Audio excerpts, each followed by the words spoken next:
Já estamos ao vivo. Muito bem. Vamos esperar o pessoal entrar um pouquinho. Esperar o povo vencer o frio. Hoje eu não sei se o povo vai vir, porque vai vir ver a live que eu tô com medo, muito frio. Até aí em Santa Catarina nevou, né? Nevou. Na serra, né? Um pouquinho longe aqui, né? Até para ir assim. E também por causa da pandemia, a gente também não... Acho que não dá, não tem nem como sair muito assim, né? Sim. Lotou lá, enfim. Bom, mas vamos começando então. Vamos dar boa noite aí para quem está entrando. Deixa eu ver se eu consigo visualizar aqui. Já temos 4 pessoas online. Pessoas assistindo, 9 pessoas. Sejam bem-vindos. Boa noite, paz seja convosco. 11 pessoas, sejam bem-vindos. Nós vamos começar. Desde semana passada começamos esse projeto. E Deus tem me presenteado com algumas pessoas que eu particularmente admiro muito e gosto muito. E dessa feita, posso dizer que é meu amigo, né? Meu amigo, pastor William Agapito, uma das pessoas que eu vejo Deus usar diferente, né? Semana passada eu conversei com o pastor Danilo Andrade. Eu vi. E Deus usa ele de uma forma, né? E você é diferente, assim. Aí Deus sempre fala comigo, ministra ao meu coração sobre isso, né? Que cada pessoa é de uma maneira diferente, de uma forma diferente. Eu vivo isso dentro da minha casa, porque a minha irmã ministra, é uma bênção, eu canto também, só que às vezes eu e ela podemos pegar até o mesmo hino, mas é diferente a forma com que Deus nos usa. Mas então vamos lá, hoje o nosso convidado é o pastor William Agapito. Eu vou deixar ele fazer aí as apresentações. Eu sei que ele tem 3 princesas, né? Acho que é 3, né? São 3. A esposa e 2 e as gêmeas. Isso. E eu vou deixar ele se apresentar um pouquinho aí agora. E você que está assistindo essa live, lembrando que para poder participar do sorteio, você precisa compartilhar. Você vai aí, compartilha essa live, que na semana seguinte a gente vai estar fazendo um sorteio. Já 30 pessoas da outra live compartilharam e já ficou salvo, eu já anotei todos os nomes. Agora, as próximas que compartilharam no dia de hoje vão também participar do sorteio. Pode ficar à vontade, pastor. Bom, prazer estar aqui com você. O Wellington, um amigo, a gente se encontrou na estrada.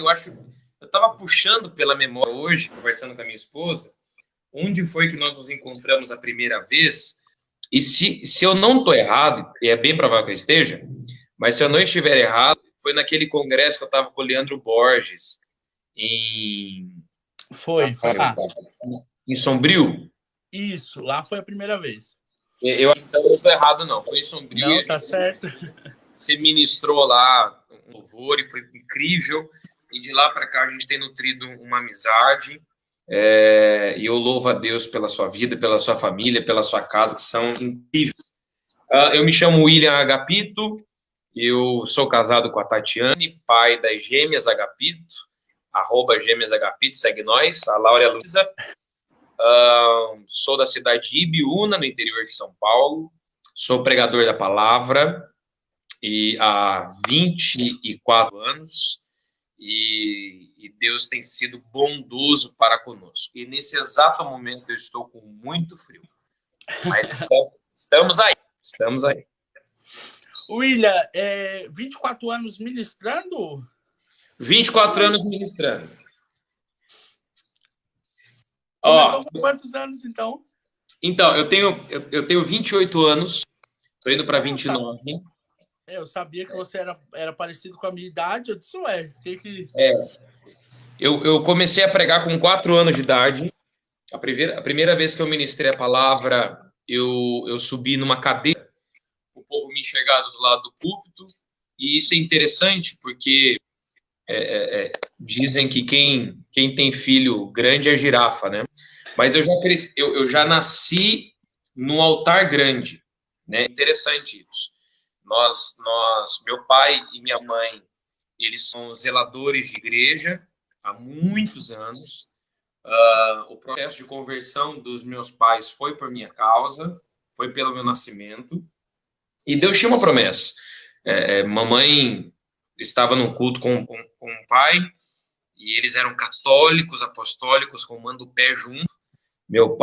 Nesse dia, meu pai estava com 10 terços dentro do bolso, segundo ele, na época, para não pegar a praga dos crentes. E minha mãe com 7 meses de grávida, e eu comecei a pular dentro dela. Quem estava pregando no dia era o pastor Marcos Romano. Hoje ele pastoreia uma lindíssima igreja em Curitiba, na Auer. E o pastor Marcos Romano virou para minha mãe, uma menina de 18 anos na época, e disse assim: moça, do teu ventre vai ser um pregador do evangelho para as nações. Minha mãe não entendia nada, meu pai muito menos. Minha mãe falou assim: vamos embora, porque o menino não para de pular. E isso estava causando dores nela. E quando eles pisaram na porta para fora, eu parei de pular. E aí minha mãe falou assim: só falta esse bendito ser crente. Então, todo esse processo de conversão foi pelo nosso nascimento. E aí, um dia, nós estávamos limpando a igreja, meus pais já tinham aceitado a Cristo, e aí o pastor, presidente do nosso campo, aqui no interior de São Paulo, pastor Hélio de Camargo, de saudosa memória, ele disse assim: ô Ilinha, você não quer pregar aqui domingo, no encerramento da Escola Bíblica de Férias? Eu falei: quero. Eu tinha um terninho, um só. Falei: quero. E fui. E essa minha primeira mensagem... Você lembra qual foi a primeira palavra? Eu só lembro porque tem gravado. E eu só acredito que eu comecei a pregar com 4 anos porque tem gravado. Senão eu não acredito. Porque hoje eu vejo uma criança de 4 anos, eu falo: mano, não faz muito sentido. Né? Uma criança de 4 anos ainda tem dificuldade de fala. Dependendo da criança, ela é acanhada, ela é introvertida. Então, eu acredito porque está gravado. E eu preguei sobre a salvação, o tema era a salvação. Tema complexo até, né? Para a idade. Para uma EBF, né? E eu lembro que eu preguei o começo do mundo, né? Como se fosse uma trajetória de Deus na história. Coisa bem simples, óbvio, eu tinha 4 anos. Sim. E eu não li ainda, eu aprendi a ler no ano seguinte, de 5 para 6. E eu tinha uma Bíblia ilustrada, de capa roxa, que meu pai comprou na CPAD, na sede da Casa Publicadora da Assembleia de Deus, no Belenzinho. E eu ia virando os desenhos e ia rememorando o que meu pai tinha contado. E no culto, neste primeiro culto, devia ter ali umas 400 pessoas, porque era o templo central do campo. Hoje é um campo, é uma igreja extremamente maior, mas era a sede antiga. E o mais engraçado é que eu desci da cadeira e eu fui mamar na minha mãe, de terno e gravata. O pregador desceu do púlpito e foi mamar na mãe, porque ainda mamava. E lá se vão 24 anos. Lá se vão 24 anos. Então eu prego a palavra há 24 anos, tendo 28 de vida. Nossa, E assim, esses dias eu estava pensando, analisando, enfim, pensando um pouco sobre isso, como às vezes eu cresci na igreja, né? Cresci envolvido, enfim, eu acredito com que uns 12 anos, 10, 12 anos, cantando ali um grupo de criança ainda, sendo muito grande para as crianças, e ali começou a guerra ali já. E aos 12 anos Deus falou comigo a respeito do ministério e tal. E daí eu me achava assim, um pouco precoce, vamos dizer assim, né? E depois, quando eu comecei a de fato, né, viver a promessa de Deus em vários sentidos, eu fui percebendo que todos nós, chamados por Deus, quando saímos do ventre, já devemos, de alguma forma, cumprir o chamado ali com base naquela palavra, né? Antes que saísse do ventre, saísse da madre, santifiquei. Então, tipo, a gente deve sempre estimular as nossas crianças, né? Para que elas desde cedo comecem a executar o chamado de Deus. Mas pulando esse pensamento, que eu não consigo explicar ele todo aqui hoje, mas então na verdade a sua família foi para a igreja, aceitou Jesus, logo em seguida do seu nascimento? Na verdade, meus pais resistiram ainda ao processo de confissão a Cristo. Eu lembro de você, eu vi você ministrando em algum lugar sobre isso, e eu achei interessante. Na verdade, a história da nossa família ela é bem sinuosa, né? Minha mãe foi abandonada com as duas irmãs dela pela própria mãe no dia da morte do pai, com 2 anos de idade, né? Nossa. Papai fugiu de casa aos 10 anos de idade e morou na rua por 16 anos. Meu pai foi mendigo de rua por 16 anos. Então, é uma história muito complicada, muito sinuosa, né? Até que Deus resolveu mexer com a história, fez eles se encontrarem e numa noite de maluquice concebeu a mim. Meu pai sem nenhum tipo de vínculo religioso, muito pelo contrário. Minha mãe tanto quanto. E quando isso desemboca, né, no meu nascimento, já com a promessa liberada, isso não altera em nada o comportamento deles. Só que meu pai já trabalhava com crente, né? Meu pai era gerente de um supermercado que o dono era crente. Os funcionários eram crentes. Os clientes eram crentes. Porque, você sabe disso, em cidade pequena, crente compra com crente. Isso.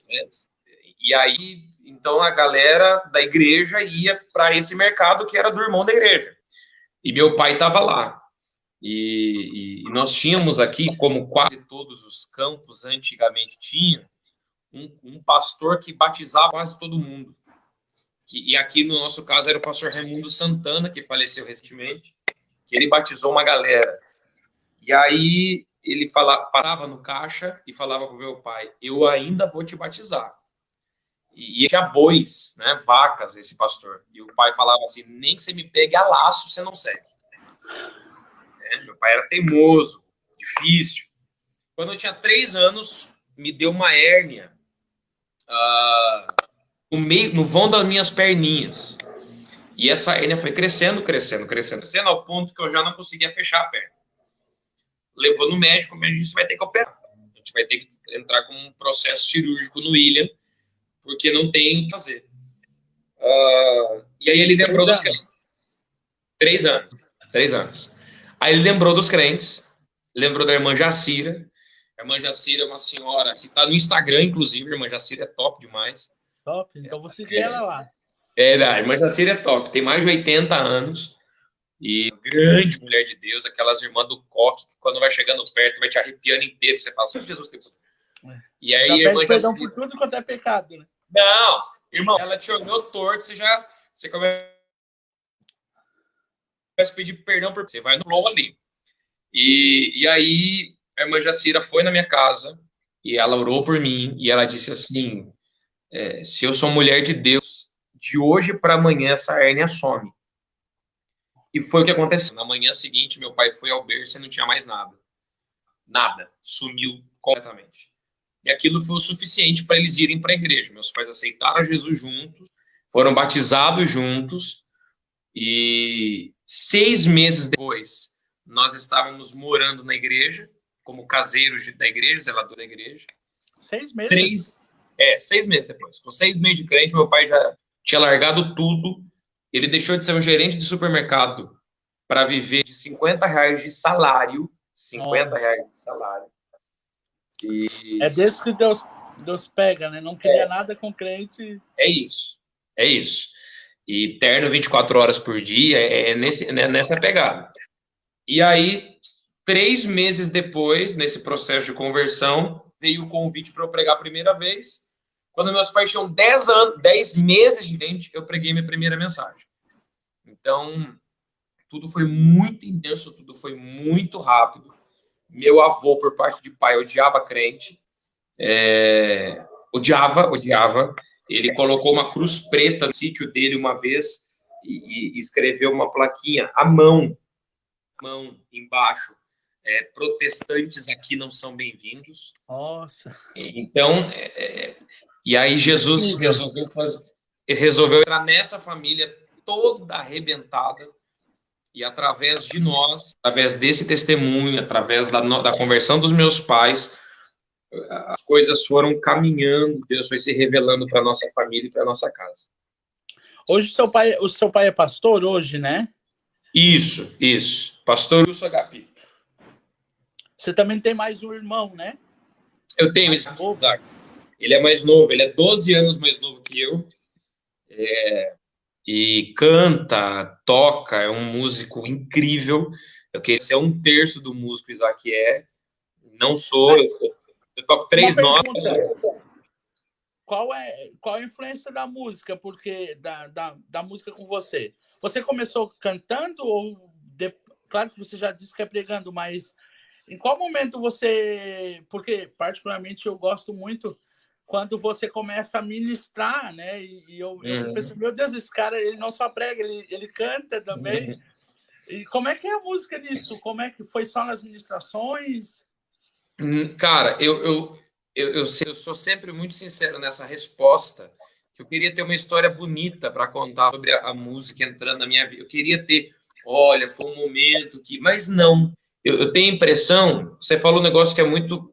Quem foi criado na igreja é muito normal, assim. Quando você vê, você tá ali. Sim. Né? Então, você começa cantando a formiguinha corta folha e carrega, e você fala assim, cara, eu nem lembro como é que eu tava aqui. Quando eu vi, eu tava aqui. Então, eu comecei a cantar nas crianças, já pregando, né? Mas eu comecei a cantar nas crianças e tal, de repente, um solinho era meu, daqui a pouco um outro solo também, né, as coisas foram caminhando, assim. Porque todo crente, todo filho de crente, canta. Bem ou mal, ele canta. Afinado ou não, ele canta. Porque a gente foi criado assim. Né? Os nossos cultos, a nossa cultura religiosa, ela, em especial a pentecostal, ela é muito musical. Né? Nós abrimos as nossas celebrações com hinos do cantor cristão ou da harpa cristã, enfim, qual seja o hinário que você utiliza na sua igreja. A gente canta, departamentos, então você acaba se envolvendo de algum jeito. Você aprende a dividir vozes no conjunto dos adolescentes, no conjunto dos jovens, ou nas irmãs do círculo de oração, no grupo de senhoras. Então, é tudo meio que no embalo. Agora, quando é que isso transformou-se em algo efetivo? Eu tinha 6 para 7 anos, eu comecei a fazer violino. Eu amava violino, era apaixonado. Eu tenho 7 anos de violino. Hoje eu não sei tocar uma nota naquele trem. Apesar que faz mais de 10 anos que eu não pego no violino. Mas então eu comecei com o violino e aqui me encantando. Do violino eu fui para bateria, tudo a ver uma coisa com a outra. Eu fui de violino para bateria. Foi o instrumento que eu mais me dediquei. Toquei em lugares importantes, toquei para pessoas importantes, vivi algumas experiências legais tocando bateria.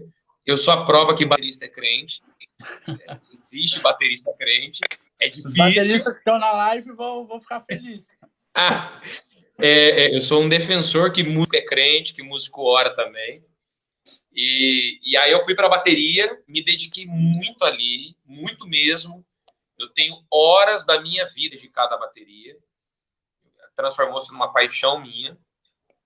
Aí eu falei, ok, eu tenho violino e bateria. O que eu vou fazer com essas duas informações? E aí eu fui para o canto. Aí eu comecei a liderar grupos de louvor. Né? Aí por causa disso, eu comecei a pegar 3 notinhas no teclado, 2 notinhas no violão, 3 batidinhas de nota no contrabaixo, meio que para não passar vergonha com a galera que estava sendo liderada por mim. Sim. E o ponto alto disso acabou sendo as ministrações da mensagem, que não é algo programado. Mas é uma conhece, característica tua, né? é uma característica minha. Dependendo da igreja que eu estou no Brasil, se eu não canto na primeira noite, digamos que seja até cultos, que geralmente são sábado à noite, o domingo de manhã, o domingo à noite, por exemplo. Se no sábado à noite eu não cantei, geralmente eu tenho problema no jantar. Entendeu? É porque é muito característico, né? Isso eu queria pontuar assim, firmemente sobre esse assunto. Quando eu sou perguntado sobre isso, eu procuro fazer essa resposta com um pouco mais seriedade. Não é algo programado, nunca foi. Nunca foi.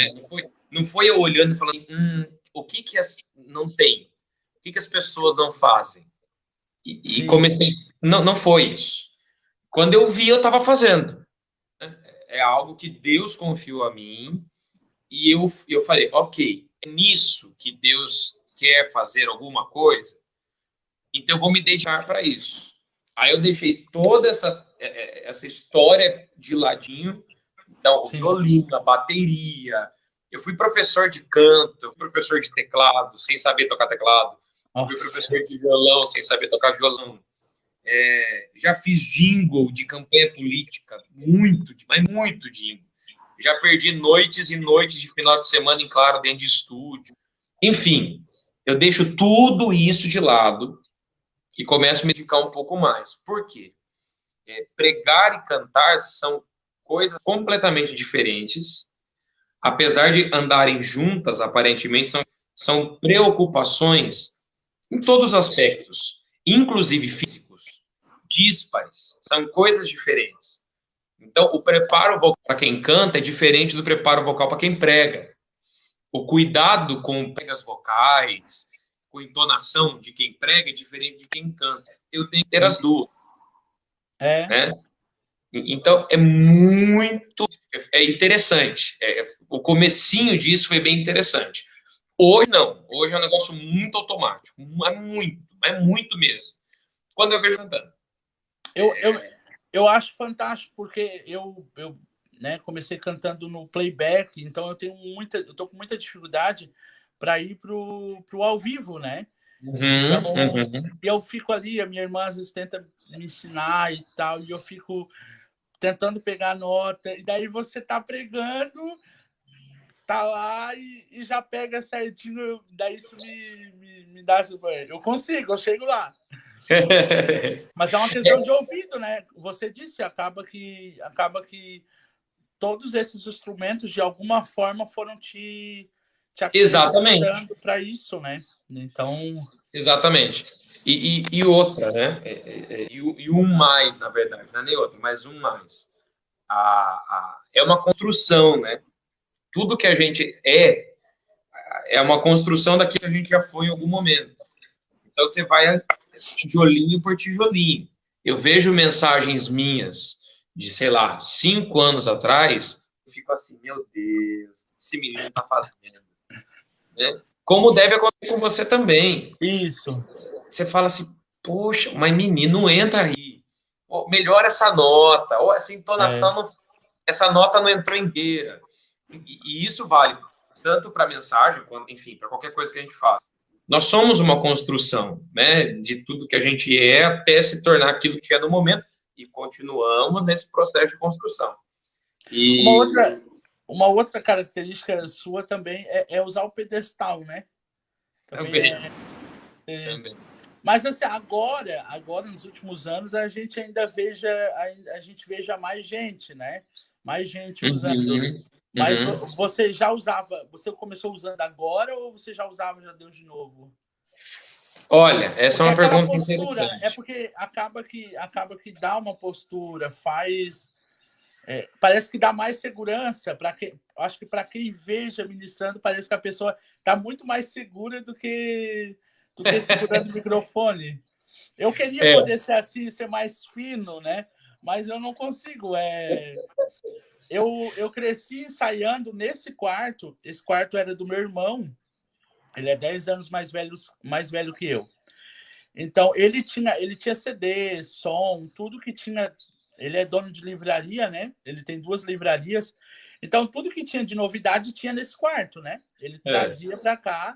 Então, quando ele saía para trabalhar, a gente vinha para esse quarto para ensaiar, para cantar, para fazer. Enfim, e aqui foi uma das minhas experiências, assim, sabe? E eu comecei a cantando, e Deus tomava esse quarto, né? Era diferente como ele está aqui, mas e era um negócio surreal, assim, né? E daí eu comecei a cantar na igreja, e claro que bem mais quieto, bem mais preocupado com nota, preocupado com hino. Eu comecei muito cantando os hinos do Leandro, um CD azulzinho que ele lançou, e daí era assim, era CD e playback, então tinha muita coisa naquele CD para eu cantar. Enfim, mas chegou um momento que eu me soltei de fato, né? No púlpito, enfim.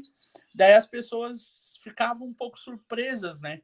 Mas, na verdade, tudo aquilo que eu ministro hoje no púlpito, no altar, enfim, é resultado desse quarto, entendeu? É resultado do que eu fazia aqui, entendeu? É isso que... poucas pessoas saibam disso, mas aqui eu já fui tomado pela presença de Deus. Aqui, nesse quarto, já foi... E era a forma que eu tinha de orar, era a forma que eu tinha de chegar com Deus, mais perto com Deus. É até hoje a forma que eu chego mais perto de Deus através da música, assim, né? Mas eu tenho que ser filho, mas não dá, é difícil, não consigo sair fora um pouco de mim. Cara, mas você sabe que assim, eu aprendi a pregar com o pai, né? O meu pai me ensinou a pregar, mesmo não sabendo pregar. Nossa, que incrível, né? No reino de Deus é tudo meio... Entendeu? Meu pai tinha 6 meses de crente, cara. Mas assim, ele que me ensinou. Então, eu lembro de treinar mensagem na frente do espelho com a escova da minha mãe, né? De cabelo e tal. Então, assim, a questão do pedestal, né? Eu sempre achei muito elegante quem pregava com pedestal. Sempre achei. Criança, né? Uau, olha, te passa uma firmeza. Se fala, esse cara sabe o que ele tá falando, né? Quem pregava com pedestal antigamente mesmo, você está falando de 20 anos atrás, eram geralmente os ensinadores, né, os mestres, pastores presidentes. Né? Tem igrejas ainda hoje do Brasil que são muito antigas, que você não pode tocar no microfone que está no pedestal, por exemplo. Porque é do chefe, né? É do pastor e tal. Mas o pedestal, eu comecei com o pedestal faz mais de 10 anos. Mais de 10 anos. Tranquilamente. E por quê? E aí vem. Eu andava com uma banda. Eu já tive banda que caminhava comigo. Os meninos até hoje estão comigo. Os meninos são incríveis. São da minha igreja, o Elias, o Diego, o Vinícius, uma galera muito boa. E que eu não abro mão deles. Ontem eu estava com eles, inclusive. E comendo uma carninha de máscara, porque estamos em quarentena. E aí, esses meninos são, você sabe, você já andou com banda, sua irmã tem uma experiência gigante com isso. Então, é amigo pra tudo, mas pra te zoar também. E aí eles começaram a pegar muito no meu pé, porque eu sou meio polvo pregando, né? Eu mexo muito os braços. E eu tirava o microfone da boca. Então, eu ficava aqui, né? E o som ia embora. O som ia embora. Porque tirando raríssimas exceções, raríssimas mesmo, os microfones que a gente encontra pela vida aí são de baixa captação. Isso. Entendeu? Então, se você fizer isso aqui, pronto. Já é outro som, já é outra parada, já... E eu ficava aqui, né? E aí os meninos falavam assim, cara, não tá dando pra te ouvir pregar. Ou, você tá achando que você tá onde e tal. Aí eu falei, vou começar com o pedestal. Isso há uns 10 anos atrás. E mais ou menos nessa época, uns 10 anos atrás, eu conheci o Rafael Belo, do Rio de Janeiro. Cara muito fera também, né? Um cara incrível e tal. Eu fui fã. E essa palavra ela é meio esquisita no meio evangélico. Mas eu era fã do Belo quando eu o conhecia 10 11 anos atrás, acabou transformando-se num amigo. A gente se encontrou algumas vezes, enfim. E aí o Belo pregava de pedestal. O Belo pregava de pedestal. Isso lá, 10 anos atrás. Ele tinha um cabelo divididinho no meio ainda assim. Acho que eu vi uma foto esses dias dele. E aí eu falei, pronto, é isso, né? É isso. E de lá para cá, quando posso, que tem igrejas que não tem, por exemplo, as comunidades não tem, né? As igrejas mais worship não tem. Não tem.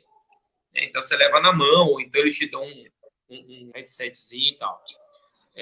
E também é legal, tá tudo certo. Não é por causa disso que eu vou mudar ou Isso. confortável. Mas que me passa uma segurança maior, não tenha dúvida. Não tenha dúvida, né? E a tal da postura, né? E o que é engraçado, cara, que eu sou esse cara mais quietão e papai, ele é você, assim. Ele é doido mesmo. Ele vai pra cima, ele joga a cadeira no povo. Não tem conversa. Né? Então é legal, você vê meu pai, um cara extremamente mais recolhidinho, sou mais da minha, gosto do pedestal e tal. São as multiformas. Você começou essa live com isso. Isso. Vida da gente. Mano, você tem... Qual foi esse, vamos dizer... Você pregava na sua igreja, né? Na sua igreja. E com quantos anos você começou... saiu do estado, vamos dizer assim? Você sempre morou em São Paulo? Sempre morei em São Paulo, a não ser depois que eu me casei. Com 1 ano de casado, eu fui para o Paraná. Isso. Que foi que conheceu. Eu morava em Ponta Grossa, fiquei quase 3 anos e retornei para minha cidade de novo assim que as meninas nasceram. Cara, quando eu comecei a sair, é legal, é uma história boa. Nós morávamos nessa igreja que eu preguei minha primeira mensagem, em Piedade, São Paulo, que é uma cidade aqui do ladinho da minha, dá uns 30 quilômetros daqui. E no final de escola bíblica dominical, no domingo de manhã, eu estava brincando de pega-pega com os meninos. Hoje, todos homens, casados e pais de uma galera de criança. E na época, tudo piazinho. E meu pai estava na porta da igreja, na porta do salão, não era na porta da igreja, na porta do salão inferior. Chegam mulheres muito bem vestidas. Cara, eu tenho essa cena na minha cabeça. Impressionante isso. Eu tinha 6 para 7 anos. De 6 para 7. E aí, ela fez assim, você conhece algum menino que prega aqui na igreja? Um menino que prega, tem um olhinho claro. Falou assim, tem um olhinho bem clarinho. Aí só tinha eu. Né? E o pai falou assim, é o filho. Deixa eu ver onde ele... E foi fazendo assim, né? Deixa eu ver onde ele tá. E eu, a milhão. O que, irmão? Só... Caí. Quando ele falou isso, eu fui correndo na direção do meu pai, tropecei, caí, fui rodando e parei no pé dessa mulher. Dessas duas mulheres. Eu bati na perna, e por isso que eu tenho essa cena. Porque a minha memória é desse momento, eu olhando para cima e vendo elas me olhando assim. Só que é engraçado que esse momento de susto, né, da criança batendo na perna da senhora, esse momento de susto durou 5 segundos. Ela me olhou, se assustou, começou a chorar e falar em línguas. Um negócio muito... Porque ela falou assim, eu me chamo fulana e eu fui visitada por Deus em sonho esta semana. Eu sou do Rio de Janeiro, eu peguei um ônibus, eu vim para cá, eu parei parentes, e Deus me disse para vir para uma cidade chamada Piedade. Nossa. Porque ia ter um menino pregador para eu levar na minha igreja. E a cena que Deus me mostrou era ele caído no meu pé. Tem que ser muito crente para crer num trem desse. E, cara, e aí foi meu primeiro... louco para crer. Tem que ser muito louco. Tem que ser muito louco. E, cara, foi minha primeira experiência fora do estado, que foi no Rio de Janeiro. E aí eu tinha 6, 7 anos. 6, 7 anos? Uns 6, 7. E isso também tem gravado. Eu tenho aqui em casa esse DVD, que a gente transformou a fita cassete em DVD para não se perder com o tempo. Eu tenho ela por aqui, eu preguei o Joel 2:28. Um calor, cara. Um calor no Rio de Janeiro.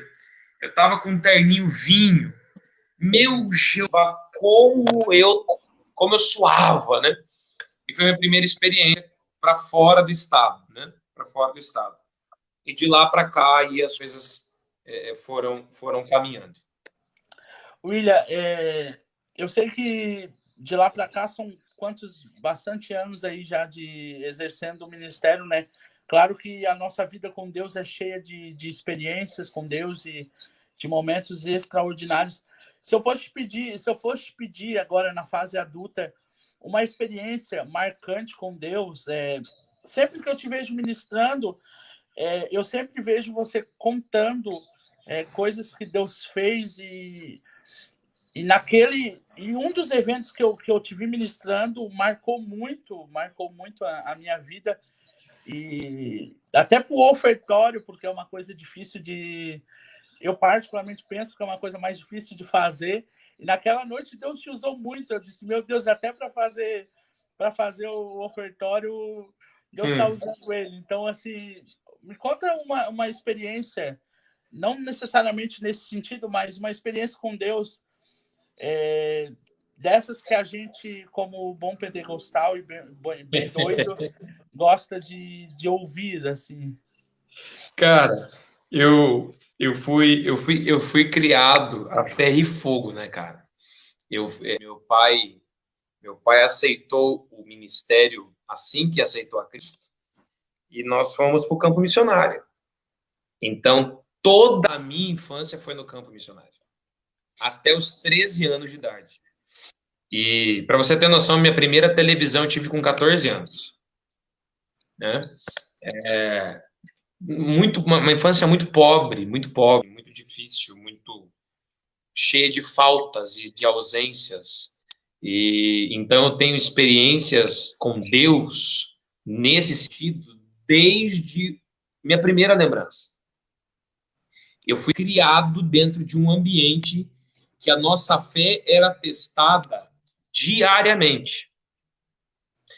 E por que eu estou fazendo essa introdução? Além de ser um mal de um pregador, ser prolixo. E não chegar direto à resposta. Por ser filho de quem eu sou, eu cresci com isso. Deus é um Deus de experiências. Deus é um Deus de contato, de se apresentar, de se manifestar. Eu sempre tive isso em mente, sempre. E aí, a experiência na minha vida adulta que mais mexeu comigo foi o nascimento das minhas meninas. Meu sonho sempre foi ser pai, sempre. Eu falei isso minha vida toda. Caso com Tatiane, que não podia ser mãe. Ela tinha algumas dificuldades hormonais, já da juventude para a vida adulta. De repente, ela está grávida de gêmeas. Nossa. Foi um susto. Eu lembro das sensações que eu tive naquela quinta-feira, quando eu descobri que eu ia ser pai de gêmeas. Eu me tremia, cara. Era um negócio maluco. Assim. Quando você soube, já soube que seria gêmeas? Não. A gente descobriu num sábado que Tatiane estava grávida de 8 semanas e meia. 2 meses já. Já era um milagre. Já era um milagre. Incrível. Ligamos para todo mundo. Foi um festerê. 2 semanas depois, eu prego numa igreja. Eu não vou dizer onde foi por ética. E nos deram um camarão. E eu gosto muito de camarão. E Tatiane também. Só que o camarão estava desviado. E, cara, arrebentou com a gente. Tatiane passou mal uma semana toda. Também a barriguinha que ela tava sumiu. Nós achamos que ela tinha perdido. Corremos para o médico. A médica falou assim, não, vamos fazer exames, deita aí. E aí, quando ela foi fazer o exame, ela falou assim, tá tudo certo, tá tudo certo. Nós tínhamos contado a nossa história para ela, das dificuldades de engravidar e tarará. Ela falou assim, ô pai, o senhor me disse que estava assustado com a ideia de ser pai, né? Eu falei, pois é. Ela falou, então. Mano, quando ela falou então, eu encostei na parecia. Ela falou, porque não é um, é dois. E aí liga para todo mundo de novo, né, cara? Loucura de novo, comemora de novo. Não, tudo de novo. Aí eu liguei pro meu pai, eu lembro que eu liguei pro pai, pra mãe. Eu falei, tá sentado aí? Tô. Falei, então. Multiplicou o trem. Então, assim, a gente descobre com 2 meses, tínhamos só 7, né? São 9, perdemos. Já tinha pouco tempo, né?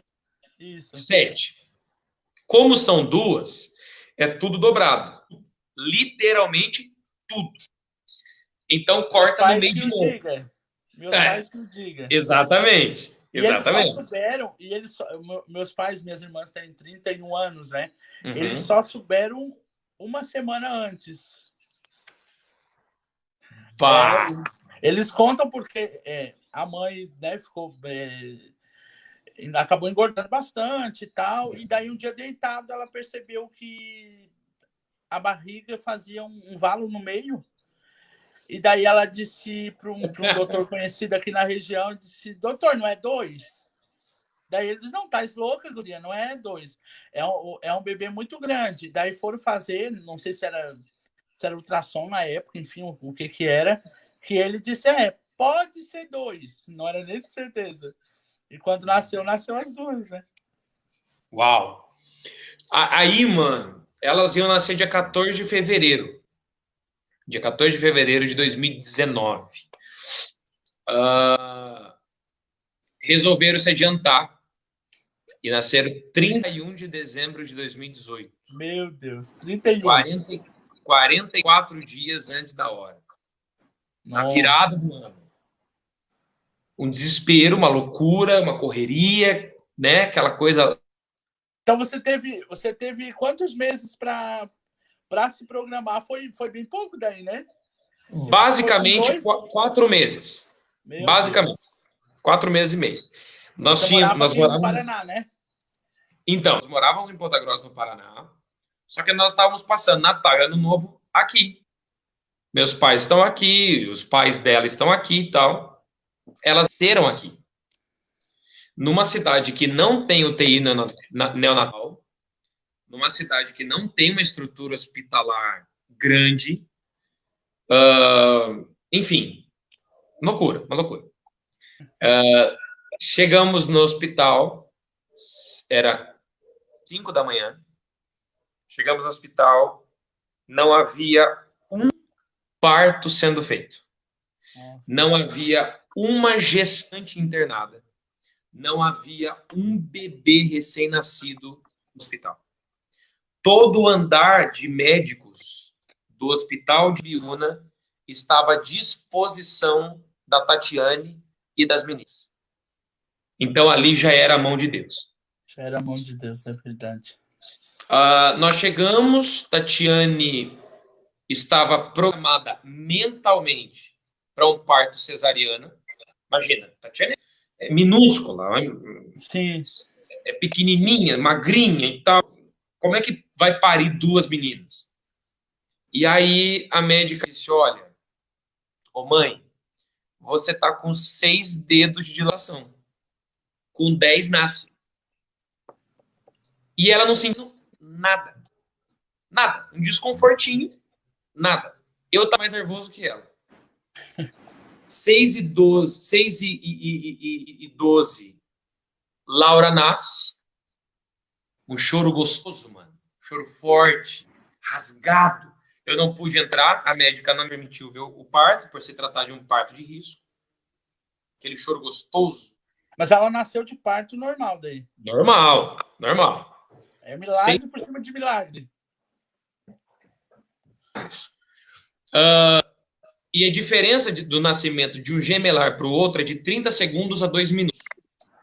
De 30 segundos a 2 minutos. Eu estava na parede do lado de fora, certo? Ouvindo o que estava acontecendo. Eu não estava vendo. E vai passando o tempo. E eu não escuto Luísa chorar. Ai, ai, ai. E vai passando o tempo, e vai passando o tempo, e vai passando o tempo. Passaram-se 8 minutos. E é uma eternidade. Nossa. É uma eternidade. Luísa nasce sem chorar. Ela nasce sem respirar. E ela nasce sem o pulmão esquerdo. Nossa. Então, é você ir do céu ao inferno em 30 segundos. Em 8 minutos, né? É isso. Entendeu? É o sonho vendo pesadelo ali na tua frente. Eu vejo uma correria, uma loucura e tal. Como eu disse, não tem UTI na minha cidade. Não tem. Pegam o que tem, é uma incubadora, colocam o Luiz dentro da incubadora e começa a tentar fazer ela respirar. Essa informação toda. Não chorou, não respirou, não tem um pulmão do lado esquerdo formado. Chega a mim e eu tenho essa cena na minha cabeça, eu caindo no chão, ligando pro meu pai. Eu ligo pro meu pai e minha mãe atende. Falei, mãe, cadê o pai? Tá de joelho. Tá orando. Desde a hora que você saiu de casa. Aí eu falei, mãe, ela tá sem o pulmão esquerdo, ela não sabe respirar, vamos transferir ela para Sorocaba, uma cidade de 60 quilômetros daqui, que é 5 vezes maior que a minha cidade. É a cidade polo daqui dessa região, é Sorocaba. E aquele desespero, e eu lembro do pai falando assim para mim, fique em paz, porque eu não vou levantar daqui até que Deus faça um milagre. Colocam Luísa dentro da ambulância móvel, da UTI móvel na ambulância, e eu vou atrás para Sorocaba. Uma chuva, o Isaac estava comigo no carro, a gente chega em Sorocaba, dá a entrada com a Luísa, e esse tempo todo, nem a Tati nem eu vimos Luísa. Nós não tínhamos visto a nossa menina. Aquela foto bonita de Instagram, a mãe de touquinha verde, o pai sorridente com as crianças, eu não tenho essa foto. Não tem. Tá? Eu não tenho essa foto. Eu vou, Tatiane fica com Laura. Quando finalmente eu posso entrar, ela tem 5 horas de vida. Luísa, 5 horas de vida. A médica me chamou e disse assim, você é o pai da Luísa? Eu falei, sou eu. Então, vem cá. O senhor tá vendo que o senhor trouxe uma chapa para mim, lá de Biúna? Tinha uma chapa grandona assim. Ela falou, o senhor tá vendo que tem um pulmão do lado esquerdo? Eu falei, tô vendo. Era muito nítido. Eu não tenho formação nenhuma na área de medicina, mas, mano, era visível. Tinha um pulmão do lado direito, não tinha um do lado esquerdo. Não tinha nada. Tinha pontos soltos. Falei, tô vendo. Ela falou, esquisito.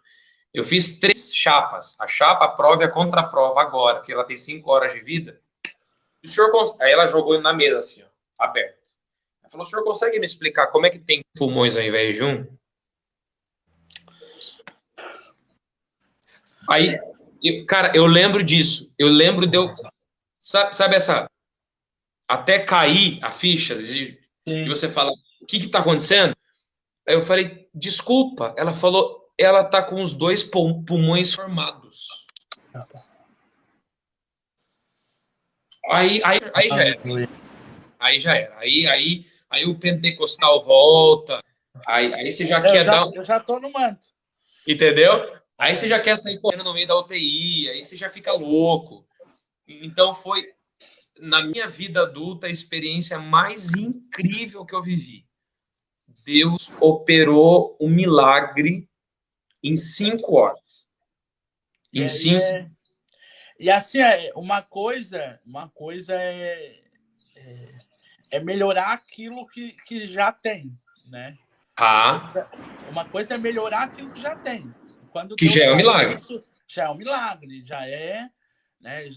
Desenvolveu, enfim, mas não ter e depois ter isso em Deus porque para nós isso é o mais difícil, é mais um milagrezão, vamos dizer assim. Isso. Mas para Deus, o não ter e o desenvolver é tudo a mesma coisa aí. É a mesma coisa.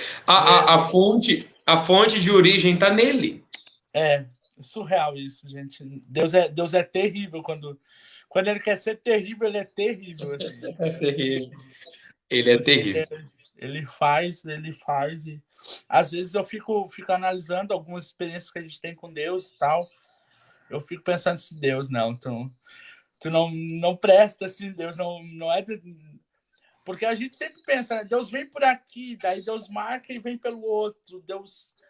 Né? Aquela história, não podia ter filho, daí Deus dá o filho, mas daí ele pega, não, vou dar um susto, vou tirar um pulmão por um tempo para... Tipo, né? Eu precisava tudo isso ao nosso ponto de vista. A gente às vezes pergunta, né? Mas para que me dá esse susto, Deus? Mas Deus é fantástico em tudo que faz e do tempo dele, da forma dele é perfeito. Mano, a conversa tá boa, mas eu queria que você deixasse uma palavra para as pessoas que estão ouvindo. Hoje eu entrei nessa live bem convicto de que isso aqui que eu estou fazendo não é apenas para gerar visualização, para alcançar pessoas, porque eu fiquei com muito medo pensando do que as pessoas iriam pensar de mim, né?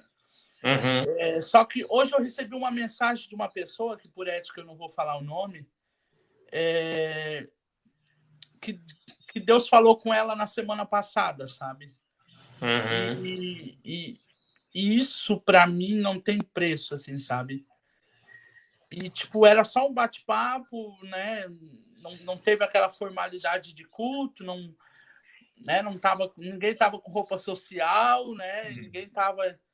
E Deus preparou, porque Deus é assim, quando Ele quer falar com alguém, Ele prepara a ocasião, o momento certo, a hora que às vezes a gente nem percebe. Eu queria que você deixasse uma mensagem para as pessoas que estão assistindo essa live, para as pessoas que vão assistir depois, porque depois eu coloco lá no meu canal do YouTube, né? E eu queria que você deixasse uma mensagem e para que a gente orasse também por esse povo que tá assistindo, porque da outra vez eu esqueci de orar e algumas pessoas esperaram essa oração. Amém. Mano, tava pensando algumas coisas hoje e foi um dia bem reflexivo, né, para nós. Nós vivemos algumas coisas. Ontem foi um dia muito difícil, um dia muito complicado para nossa casa, enfim. Ontem foi um dia frio aqui em São Paulo também, como foi aí. E nada comparado com hoje, que hoje está inacreditável. Mas ontem também foi um dia bem frio e as meninas ontem foram vacinadas, minhas filhas. Elas tomaram injeções e eu tive que segurá-las. E, cara, isso é a pior parte de ser pai. Então, eu tive que prendê-las as perninhas, as duas, né? O dorso, e ver a agulha entrando e, nossa, como isso é difícil. Elas estão com quantos aninhos? Indo para 3. Indo para 3, né? Elas estão indo para 3. E, cara, aquilo, sabe, elas chorando e tal, e o frio, e chovendo, e tudo aquilo. E aí eu dei a Luísa para minha mãe, peguei Laura e o processo todo de novo. E Laura é dramática, né? Luísa é mais quietinha, Laura é mais chorona. E quase derrubou o hospital, o postinho de saúde gritando, aquela coisa. Ok. Coloquei as duas no carro, protegendo do frio, da chuva que estava caindo. E aí eu fui numa padaria que tem de frente para o hospital comprar um docinho, né, para alegrar o dia. Isso. E quando eu dei o docinho, eu entrei, na verdade, nem tinha dado, eu abri a porta, a Luísa estava chorando muito, a Laura também, por causa da dor que elas estavam sentindo. E aí eu falei, vocês foram muito corajosas hoje. E a Luísa, chorando, olhou para mim e falou assim, pai, eu te amo muito. E aquilo pá, veio como uma porrada em mim. Laura, ouvindo isso, disse: eu te amo muito também, papai. Minha mãe, vendo essa cena, começou a chorar. E eu também. E é pensando nisso tudo que eu vivi ontem, que Deus ministrou algumas coisas ao meu coração. O texto vai dizer para nós que Jesus vai entrar no barco com os discípulos. E eu gosto do texto, porque o texto diz assim: obrigando-os a entrar. Por que eu gosto disso? Porque nós estamos vivendo um momento da pregação do evangelho na internet, porque a igreja virou a internet, de um Jesus muito fofo, de um Jesus muito queridinho, de um Jesus, coisa mais graciosa do mundo. Então, a impressão que dá do Jesus que esses caras pegam é que assim, ele vai pegar e vai dizer assim: olha, se não for te atrapalhar, se não for muito corrido para você, se eu não estiver atrapalhando os seus planos, daria para você obedecer o que eu estou pedindo? Só que, mano, Jesus é meio diferente. De vez em quando, ele manda. E ai de nós se não quisermos obedecer. É verdade. Você sabe disso porque você já viveu experiência. Nós tivemos conversas sobre isso, inclusive, no nosso último encontro. Quando Jesus simplesmente nos coloca nos lugares e em situações, a gente fala assim: eu não queria estar vivendo isso. A maior prova disso é esse ano que nós estamos vivendo. Quem pediu para estar vivendo, está vivendo. Ô, mano, eu tinha dia 10 de janeiro, eu tinha 250 datas fechadas. Nossa. 4 países do mundo. Nossa. Deus olhou para minha agenda, e seria a primeira vez fora do país. Ele olhou e disse assim: não. E eu acho isso uma graça. Porque de vez em quando ele vai nos obrigar a estar dentro de barcos que nós pagaríamos para não estar. É verdade. Então, gente que está nos ouvindo, ao vivo e depois gravado, que perdeu entes queridos, que perdeu emprego, que perdeu casa, que perdeu carro, que perdeu portas abertas, oportunidades, foi o meu caso. Gente que está vivendo um ano, poxa vida, a gente está vendo muito isso na internet, poxa, cancela logo, cancela o ano logo. Isso. Mas não é assim que funciona. Ele nos obrigou a entrar nesse barco. É verdade. Ele pediu nossa opinião. Quando ele nos colocou dentro de certas provas, quando ele fechou certas portas, quando ele cancelou certos compromissos, quando ele foi lá e rasgou em pedaços alguns dos nossos projetos, ele não pediu a nossa opinião. Ele simplesmente disse: entra no barco. E a gente entrou. Aí eu acho uma graça porque Jesus também entra. E a gente cantava lá no nosso tempo de criança que com Cristo no barco tudo vai muito bem, vai muito bem, vai muito bem. Só que isso é interessante. O fato de Jesus estar no barco não exime-nos das tempestades que virão. É verdade. Porque quando a gente entra na igreja, não foi a nossa experiência, porque nós somos criados dentro dela, mas quando alguém vem de fora, ele vem ouvindo uns trem muito doido. Então, ele entra dentro de uma igreja e ele escuta assim: aonde você colocar a tua mão será teu. Onde colocares a planta dos teus pés te darei por herança. A muitos emprestará e não tomará emprestado. O cara fala assim: pronto, agora é vitória em cima de vitória, é bênção em cima de bênção, é glória em cima de glória.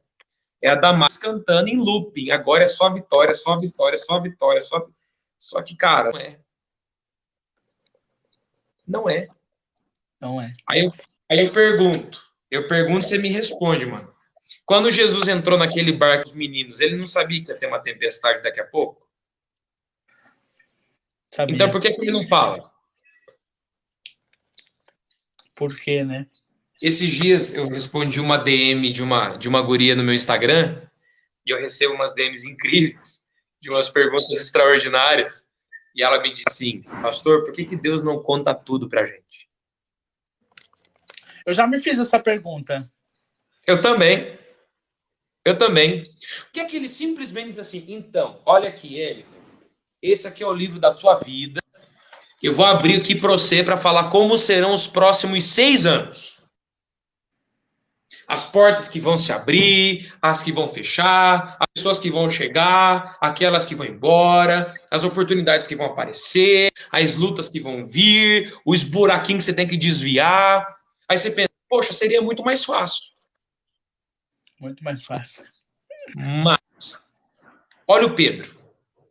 O Pedro é interessante. O Pedro é aquele cara que ele é o 880.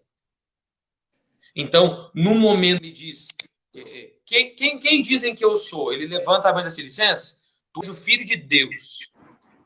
Jesus olha assim, cara, isso não veio de você.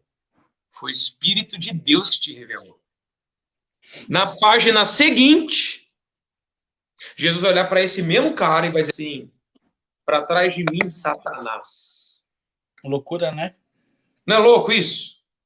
Mas o que Pedro passa está ensinando a nós o porquê que Deus não nos conta tudo.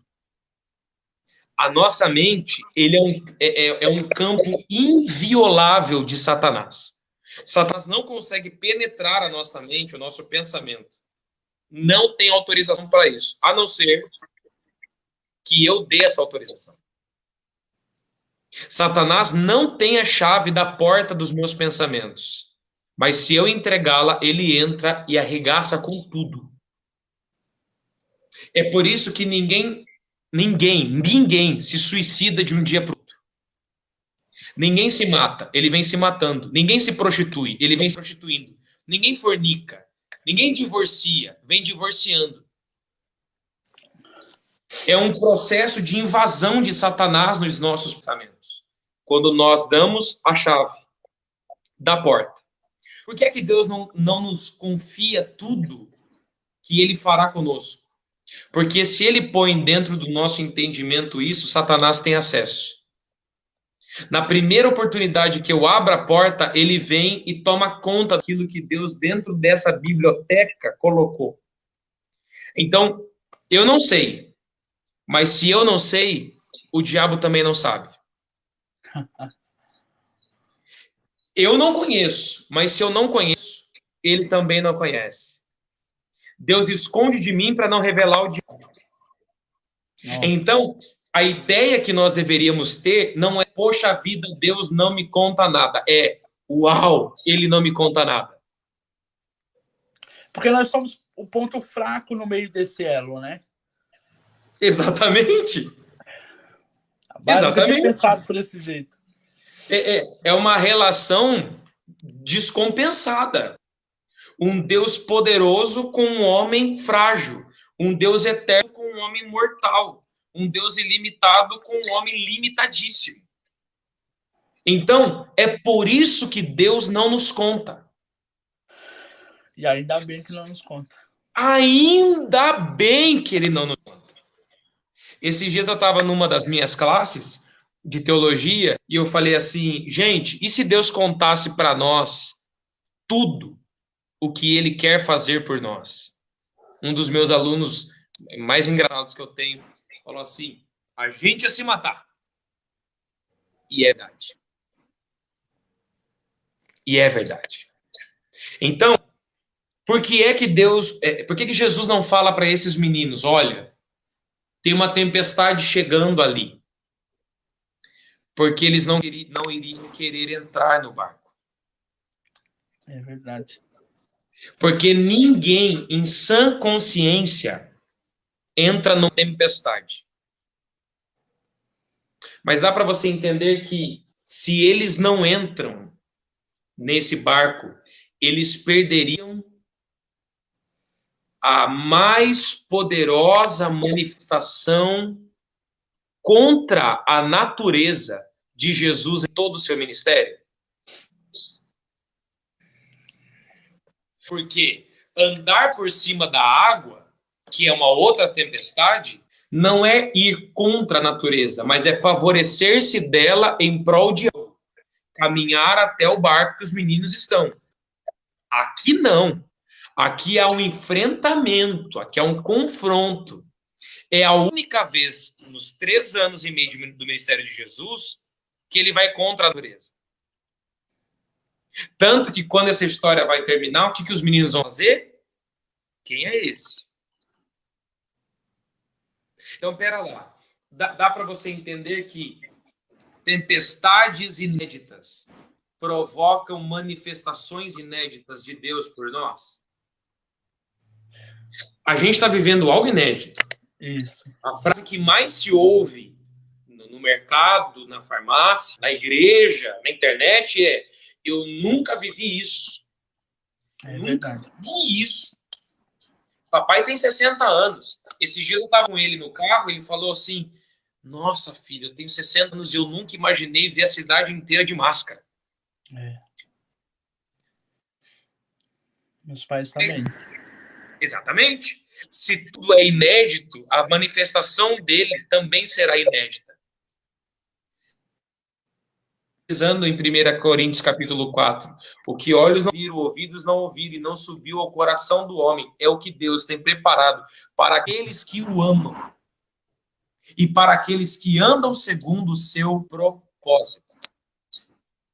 Então, Jesus entra no bar com os meninos, e o texto é engraçado porque o texto vai dizer que Jesus vai pegar uma almofada.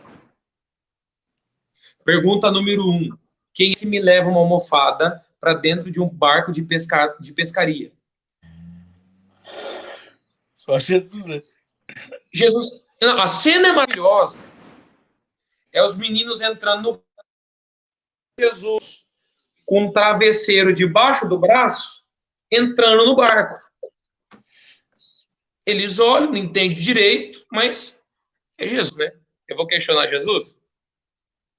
Deixa ele com o travesseiro dele. Aí ele tá cansado, porque todo mundo cansa. Ele tá dormindo. Eu, particularmente, tenho um sono muito leve, muito leve. Uma agulha me acorda. Tem uma tempestade acontecendo, o barco está balançando e a água está entrando dentro do barco, o texto vai dizer, e Jesus não me acorda. Como é que pode ele não acordar? Aí, é só alguém que sabe. É alguém que sabe 2 coisas. Primeiro, que apesar da tempestade, dentro dela ainda sempre existirá um ponto de descanso. O barco é tempestativo, mas o ambiente onde Jesus a almofadinha dele tem descanso. O que os meninos não conseguem entender, e a gente também não consegue entender, é que dentro das nossas tempestades sempre haverá, reservado por Deus para nós, um ponto de descanso. Olha a mulher sunamita. Ela perde o filho. Geazi vai falar com ela e vai fazer perguntas. Vai tudo bem contigo, com o teu marido e com o teu filho? O filho acabou de morrer. Ela diz, vai tudo bem. Como é que pode? É porque ela entendeu, dentro dessa tempestade dela, ter uma almofada para ela descansar. Então, a primeira palavra que eu libero sobre a vida e sobre a alma, quem me escuta, é essa. Encontre esse dentro do ambiente da tua tempestade. Porque ele está aí. Encontre, porque Jesus, dentro desse ambiente tempestativo, um lugar onde a tempestade não te acorda. Aonde as noites mal dormidas vão embora. Aonde o desespero, a angústia, nós estamos vivendo isso agora, torto e direito. Pessoas que esqueceram da eternidade porque estão com medo da morte pelo coronavírus. pessoas que estão apavoradas porque a empresa está quase falindo, porque os negócios estão fechando, porque o desemprego está batendo na porta. Ei, existe um ponto dentro dessa tempestade, há um lugar de refúgio, de descanso, de refrigério. Aí alguém vai dizer, o Agapito, mas e se a gente morrer? Aí Paulo vai dizer, se eu estiver vivo é ganho, se eu estiver morto é lucro. Eu volto para casa. A gente está se desconectando, mano, do pensamento de eternidade. É por isso que a gente está tão desesperado com a tempestade da vida. Segundo, por que Jesus dorme? Jesus dorme porque ele sabe que afogado ele não morre. Não, a morte dele não é no fundo do mar, mas é no alto de uma cruz. Quem sabe o destino de sua vida não se assusta com os processos que ela passa. Quem sabe o destino final não se assombra com as curvas do roteiro. Aí alguém vai dizer, por que Jesus dorme? Porque ele sabe que é na cruz que ele morre, não é no fundo do mar da Galileia. Por que Jesus morre? Porque quem se assombra com processos. Os nossos processos não alteram os nossos propósitos. A tempestade, a cruz ainda me espera, e o domingo de manhã ainda mais, que é o dia da ressurreição. Então ele dorme. Esses meninos estão desesperados porque eles ainda acham que tempestade mata crente. Tempestades nunca mataram crente, tempestade sempre ensinou crente. Deus nunca usou tempestade como execução, Deus sempre usou as tempestades como pedagogia. O propósito da tempestade na vida do crente não é de execução. O propósito de Deus numa tempestade é de nos ensinar alguma coisa. Então a tempestade está balançando o barco, a água está dentro do barco, o vento sopra, e aí o texto vai nos apresentar só agora onde Jesus está. Por que eu acho interessante isso? Jesus dorme na popa do barco. É a traseira do barco. Proa, popa. Jesus dorme na popa do barco. Esse tempo todinho, eles estão preocupados com a tempestade que está diante deles. Até lembrar onde Jesus está no meio disso tudo. Porque se tem um negócio que a gente é especialista em fazer, mano, esquecermos onde deixamos Jesus. É verdade. Mano, tem tanta coisa pra gente cuidar. É o remo para fazer, é a vela para levantar, é este bordo, bom bordo para cuidar. A gente tem peixe para pescar, a gente tem agenda para atender, a gente tem família para cuidar, a gente tem dinheiro para ganhar, e a gente vai se esquecendo de onde Jesus foi parar no meio disso tudo. Aí vem uma tempestade, e a tempestade me obriga a dizer onde foi que ele foi parar. É verdade. Aí Deus fecha as igrejas, aí Deus cancela as agendas, aí Deus cancela os casamentos, aí Deus fecha as igrejas, as escolas, as lojas, as empresas, aí Deus para o mundo, literalmente, para a gente se lembrar de onde a gente deixou ele, para a gente se lembrar como é que ora de madrugada, para a gente lembrar como é que era fazer campanha de jejum, para a gente voltar a lembrar como que era ter um momento a sós com ele. A tempestade, ela tem o poder de fazer a gente dar uma olhadinha em volta e lembrar onde a gente deixou ele. E quando a gente lembra, a gente percebe que o desequilíbrio do barco não alterou o equilíbrio dele.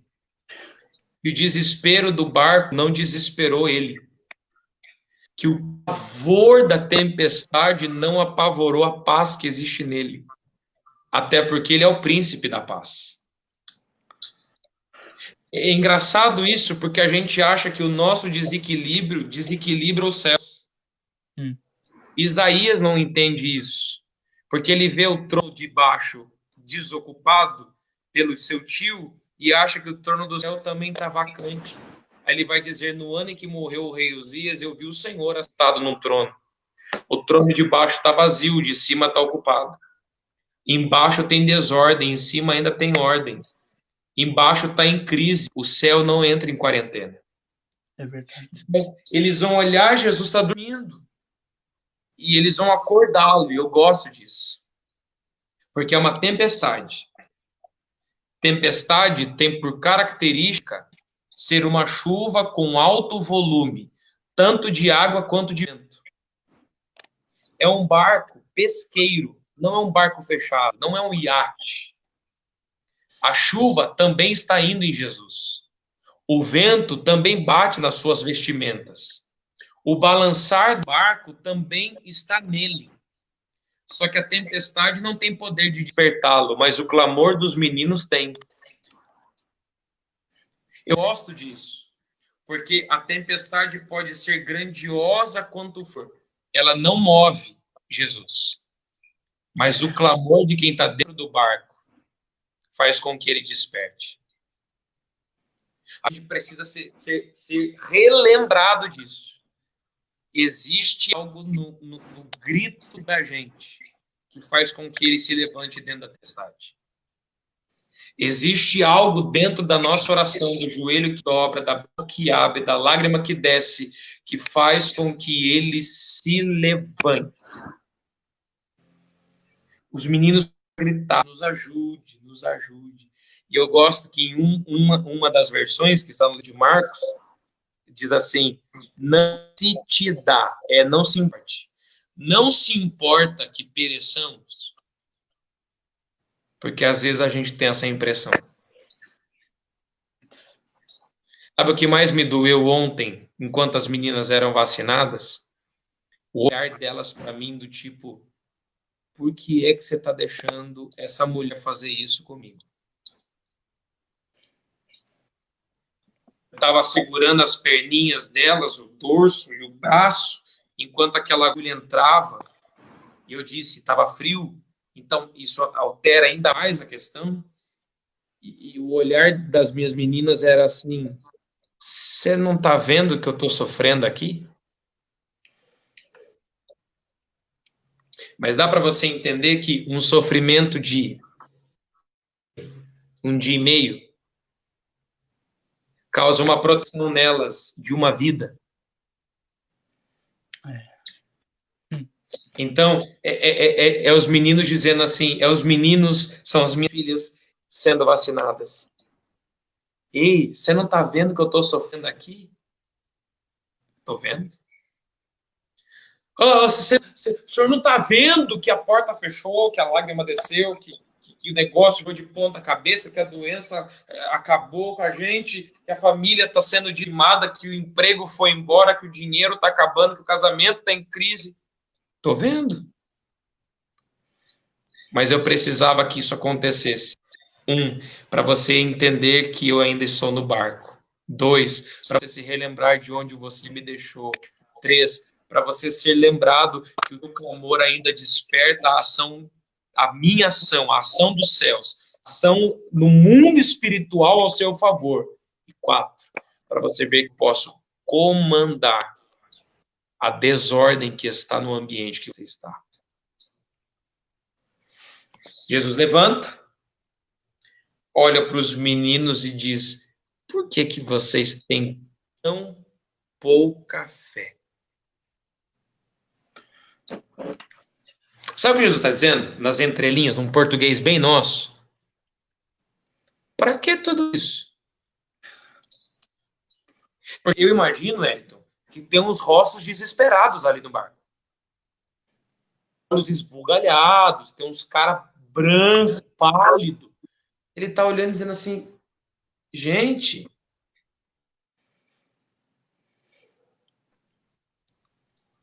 quando eu conto essa história para as meninas, e elas amam histórias da Bíblia antes de dormir, eu falo assim, e como é que Jesus fez para a tempestade?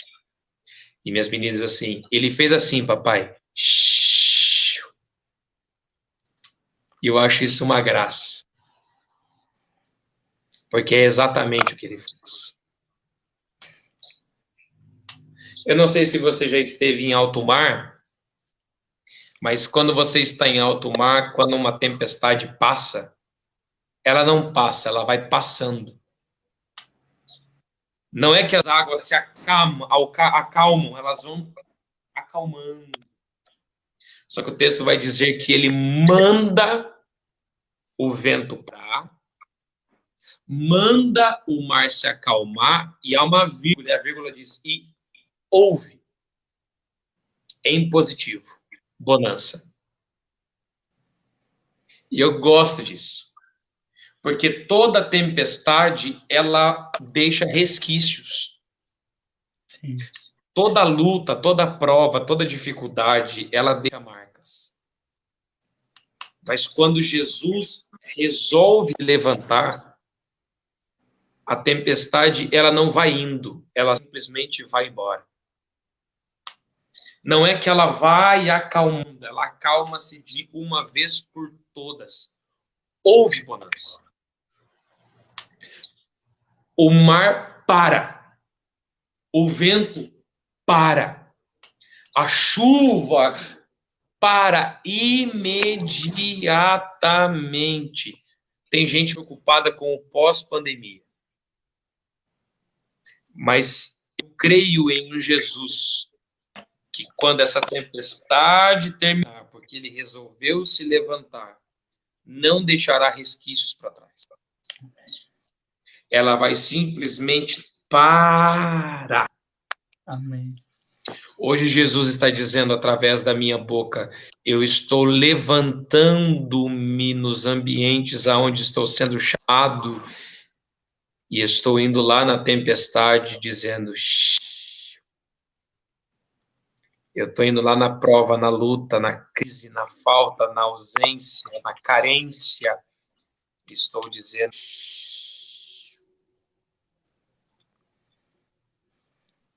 E neste confronto, Jesus e natureza é um confronto esquisito, porque é criador e criatura.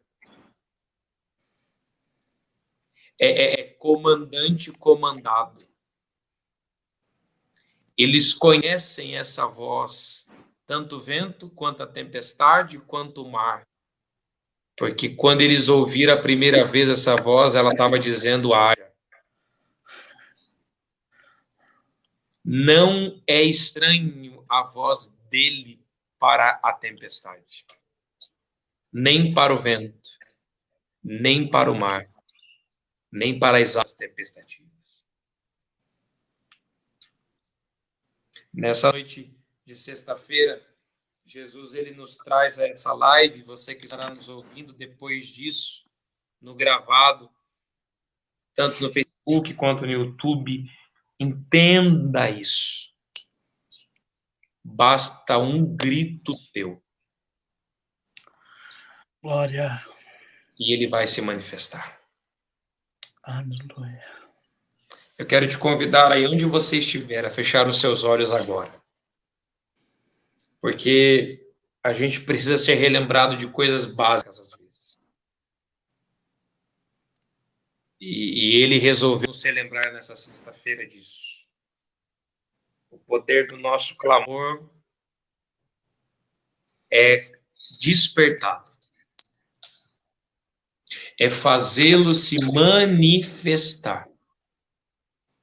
A tempestade não o move, não o altera, mas o nosso joelhinho no chão faz com que resolva se levantar. Tem uma canção muito, muito antiga, eu acho que ela deve ter, que eu estava cantarolando ela hoje no carro, da Eichla, que diz assim, mestre, o vento balançou meu barco, mestre, estou à beira de um naufrágio, mestre, será que não vês? Será que eu vou perecer? Sinto na pele o frio deste vento, chego a crer que não estás me vendo. Lembro que estás logo ali, na popa do meu barco a dormir. Eu sei que não estou só, e já posso crer que amanhã vai ser bem melhor. Só porque estás comigo eu posso clamar. Eu acredito que eu não vou naufragar. Só porque estás comigo eu posso clamar. Já tenho fé para descansar nas ondas de um novo mar. Se eu posso clamar, mestre, vem me ajudar. É um clamor. É verdade. É uma oração. Eu acredito em um Deus que com uma oração muda uma história. É por isso que o menino na cruz vai dizer: "Ô rei, quando fores entrar no teu reino, me leva para lá." Jesus vai dizer assim: "Gostei da tua oração. Ainda hoje estarás comigo no meu reino." Eu quero orar por você. Pai, nós te louvamos porque o Senhor tem seus propósitos em tudo aquilo que o Senhor põe em nossos corações. Não foi à toa que o Wellington recebeu este projeto como confiança do Senhor para esse tempo. Pai, eu quero, na autoridade que é no teu nome, na tua palavra, sobre a minha vida e sobre o meu ministério, impetrar a profecia dessa palavra sobre vidas, famílias, lares, casas representadas através daqueles que nos assistem. Pai, o vento está soprando, a tempestade está levantando-se, o barco que balança, mas o Senhor ainda está aqui. Porque é o Senhor que está aqui que nós confiamos. É porque o Senhor está aqui que nós não tememos, não desanimamos, não desviamos, não paramos, não voltamos. É porque o Senhor está aqui. Pai, nós clamamos ao teu nome nesta noite. Levante-se. Manifeste-se. Intervenha.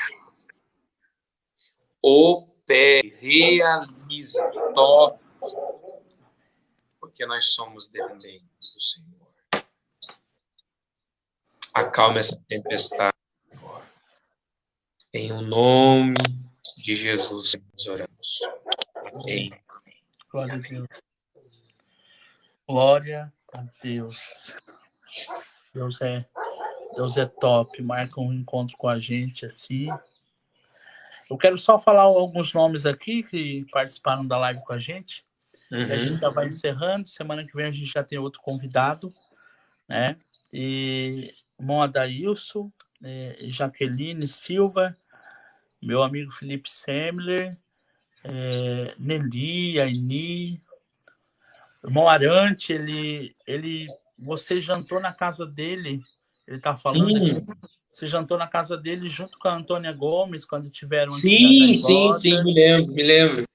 Tá mandando um abraço, a Sualda, o nosso pastor, a esposa do nosso pastor, na verdade. A irmã Inês, ela é lá de São Cristóvão, onde você esteve ministrando lá. Irmã Inês, me hospedou 2 vezes lá já. Isso, irmã Inês também estava na live. Querida demais. O André lá de Araranguá também. Você não teve Araranguá, né? Não lembra? Estive. Eu estive em Araranguá, mas faz alguns anos já, mas eu estive lá já. Que legal. Mas então tá, mano, eu quero te agradecer. por se deixar ser instrumento de Deus, né? Amém. Algumas coisas para mim me marcaram muito nessa live. Uma das coisas é o Shio, a grandeza do nosso Deus para acalmar aquilo que para nós é tão apavorante, né? Para nós é tão, às vezes parece tão impossível de acontecer, né? Tão impossível de tornar acontecer, enfim.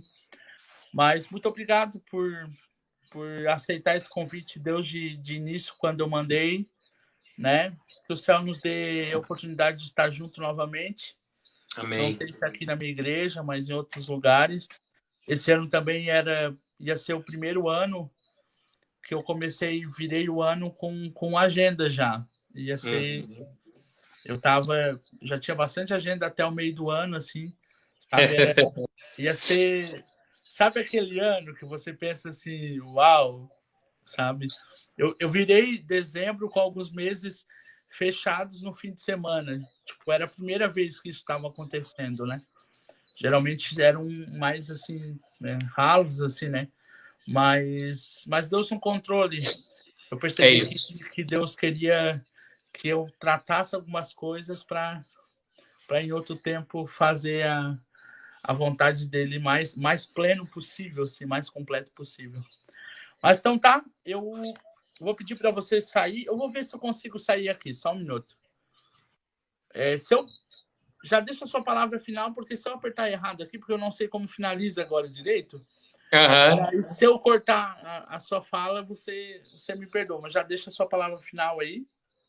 Amém. Gente, quero agradecer, Eliton, você é top, você é meu amigo, e estamos juntos para qualquer projeto, e obviamente que eu iria topar de primeiro, sempre um privilégio estarmos trocando uma palavra, tendo um tempo de qualidade juntos, e Deus abençoe a cada um de vocês que estão nos assistindo. Sigam-nos nas redes sociais, @William. Eu esqueço desse detalhe. @William.agapito no Instagram e William Agapito aqui no Facebook. E eu tenho certeza que, de alguma forma, Deus irá te abençoar através das nossas vidas. E vamos caminhando juntos em nome de Jesus. Tamo junto, meu amigo. Amém. Vamos ver se consigo fazer aqui.